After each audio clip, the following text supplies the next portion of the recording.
Hello and welcome back to my channel. I am Jordan and today I'm here with the book review of Caste by Isabel Wilkerson. You probably have seen this everywhere. Oprah selected it as part of the book club, so you know once that happens, it's really everywhere. But honestly, everybody and their mama who read The Warmth of Other Suns has been waiting, I'm sure, for something else from Isabel Wilkerson. I know I'm one of them, and I know y'all probably tired of me talking about this book on my channel. Oh well, this book is a masterpiece. This came out 10 years ago, so 10 years in between a book release, you're wondering what is she going to talk about next. For those of you who don't know what The Warmth of Other Suns is about, that's a story about the Great Migration, America's untold history. But this is also America's untold history, but this is focusing on caste. So that's actually a good segue. What is caste and what is caste? So caste is basically about the foundation and structure of our country and what system our country was built on. Isabel Wilkerson does the argument as well as tons and tons of research backing up what a caste system looks like and why us in America, we're operating within a caste system, to explain the origins and literally the beginning of our country and how a lot of that has shaped the way we operate, but to give a term that really encompasses and really explains it more in depth. So she doesn't, I don't think, use the term racism within the book, which I found very interesting. She might use it, but she basically saying racism is not a broad enough term, or systemic racism is not even broad enough to really describe what we are operating and experiencing here in America. And also, one of the biggest reasons why she does this is because she feels like, as you guys know, if you guys are American, in America, the term racist or racism or anything, it has a big personal attack feeling amongst white people.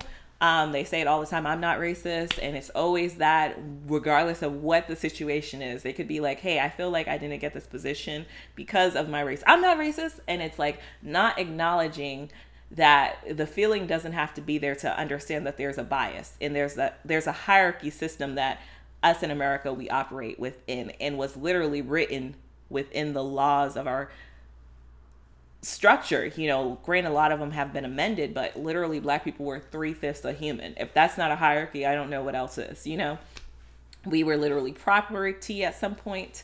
We were enslaved, get into Jim Crow, the Jim Crow laws, segregation, so on and so forth. It is still continuing. If you think about it, if you look at me, I'm in a room. This happens plenty of times. People don't know I'm leading the meeting. I'm leading the meeting. There's no one else. There's no one else, guys. It's me.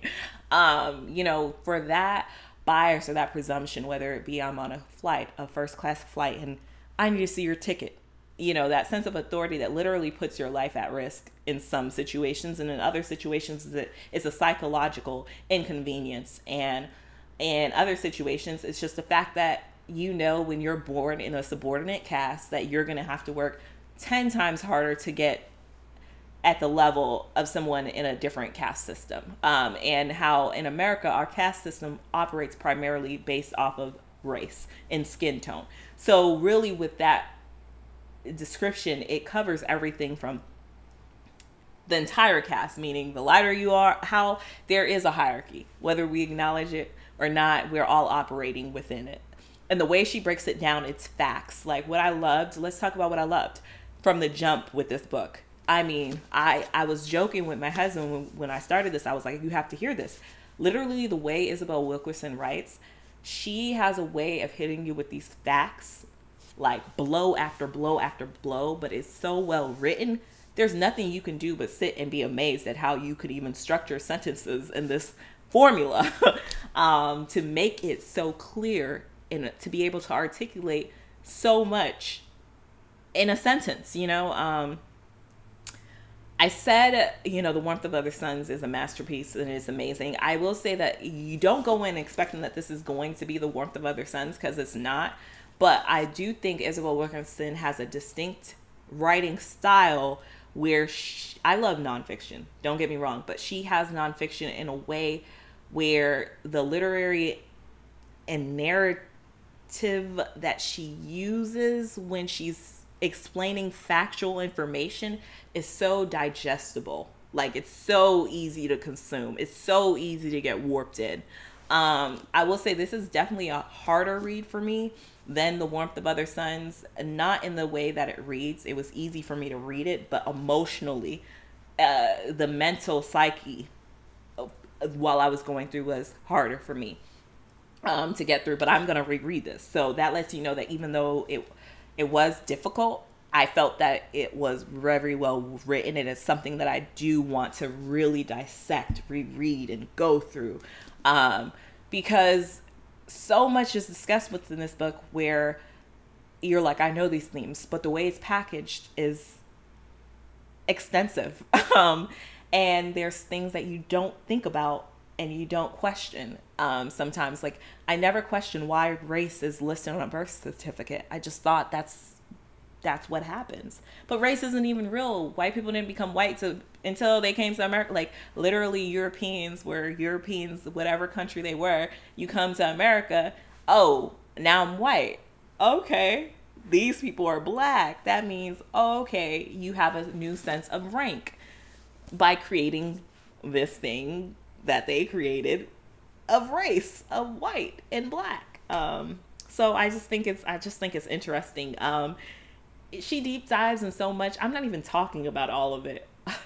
Let me back up a bit.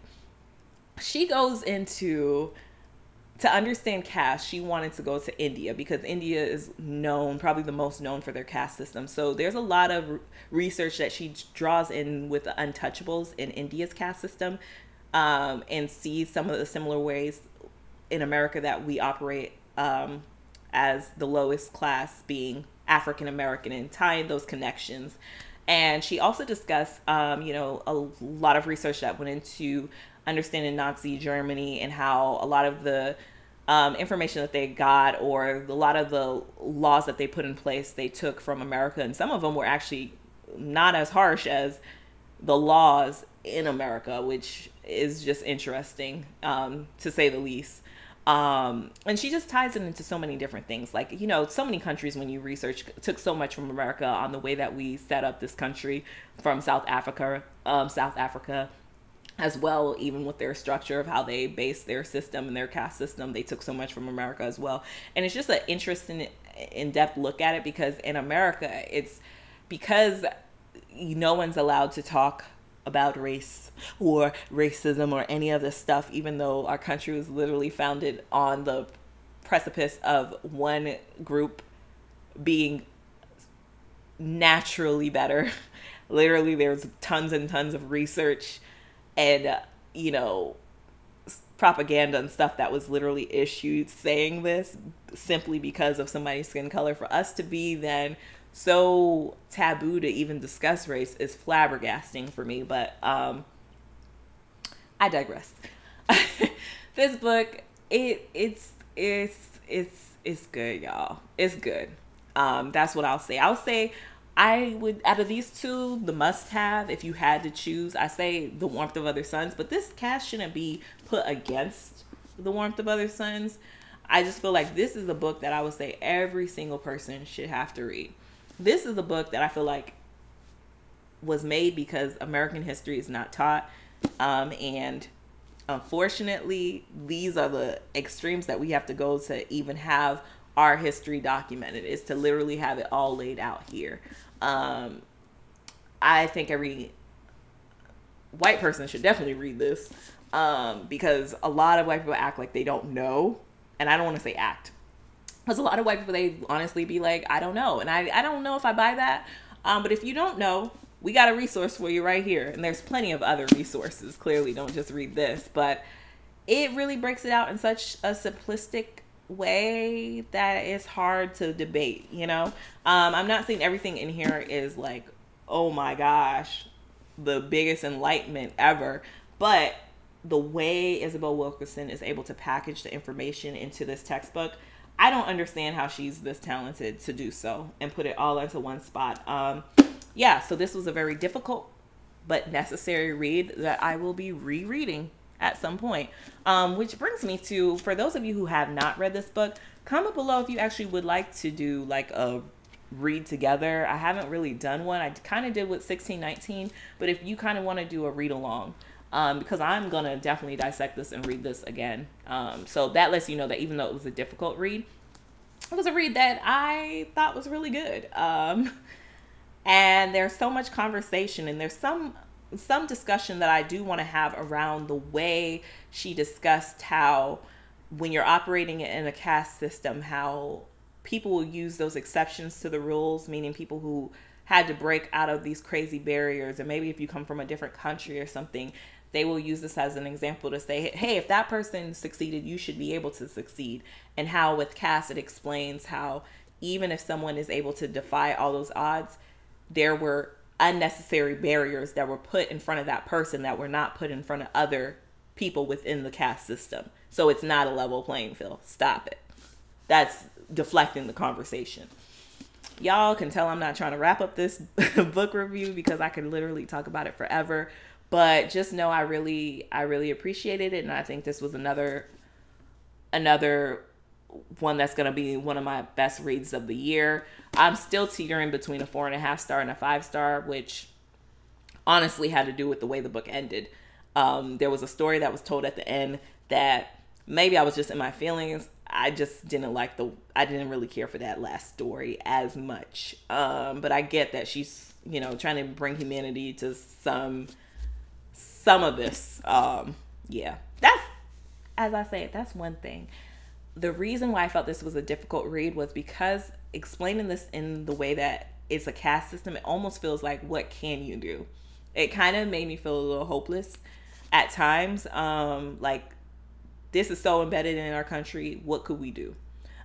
She's actually way more optimistic than I am. But I will say, even with feeling that way throughout the book, I don't think it was something that wasn't something that I thought about this country before. I'll be honest. So, take with that what you will. Yeah, let's talk about this below. If y'all read this, I'm scratching to talk to somebody who has read this. So let's really talk about it. Okay. Anyways, I'll leave you guys there. Love and light, and I'll see you guys in the next one. Bye.